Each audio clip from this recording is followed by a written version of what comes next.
And I'd started analysis, and with no thought, I didn't want to do the training. It was the last, anthropologists disapproved of psychoanalysis. Yes. The last thing I wanted was to do, to become an analyst.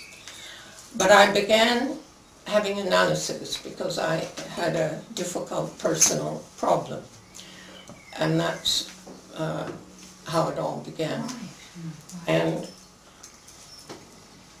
incidentally, before I began the training, I went to Italy for an absolutely lovely holiday, and I took the Psychoanalysis of Children and read it from cover to cover. It was the only book then in print, of Kleinian analysis. And I thought, why do people say this is difficult to understand? I think it's not so difficult to understand, because it seemed to me that the way those children thought was the way I had thought when I was a child.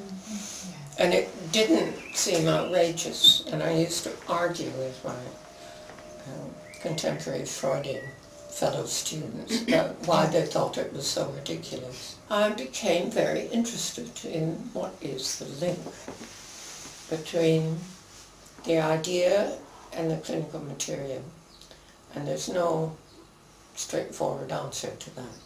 I think the clinical material was a sort of intellectual background. Yes.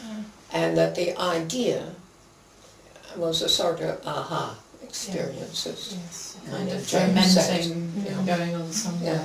The general feeling among my colleagues was that envy is always, there's no way of experiencing envy that is not destructive. And I didn't agree with that, because I think envy is close to admiration. And if somebody has a character that allows the admiration to play some kind of role in it, then the envy is mitigated. As Red said when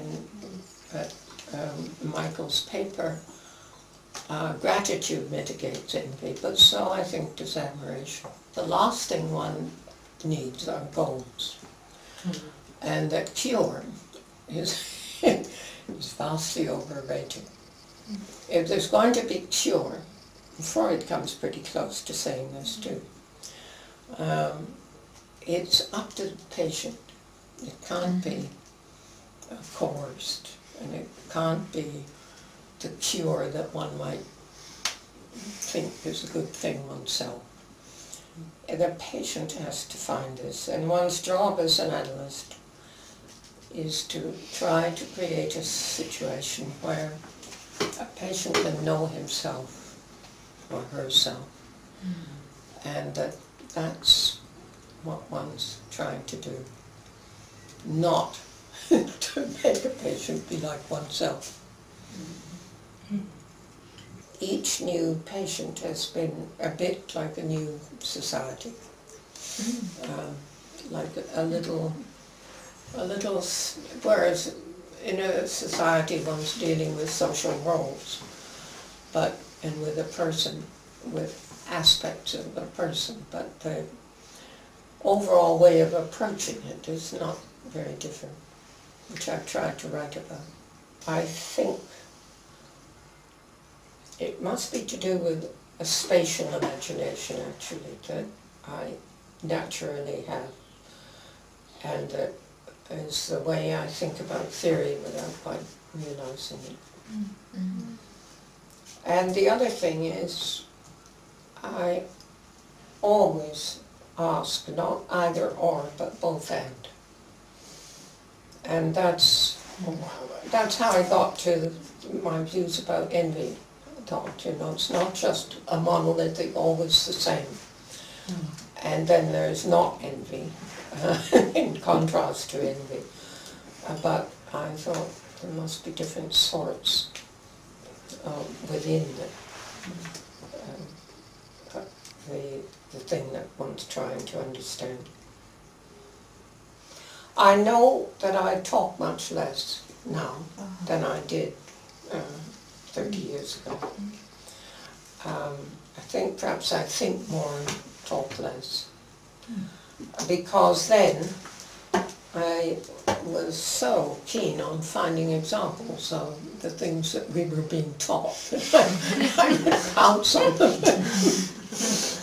And now I'm prepared to wait. In other words, technique has become more listening and more letting things develop in one's own mind, and not trying to latch onto theory. More listening and less interpretation, until it really feels that the patient is nearly there themselves.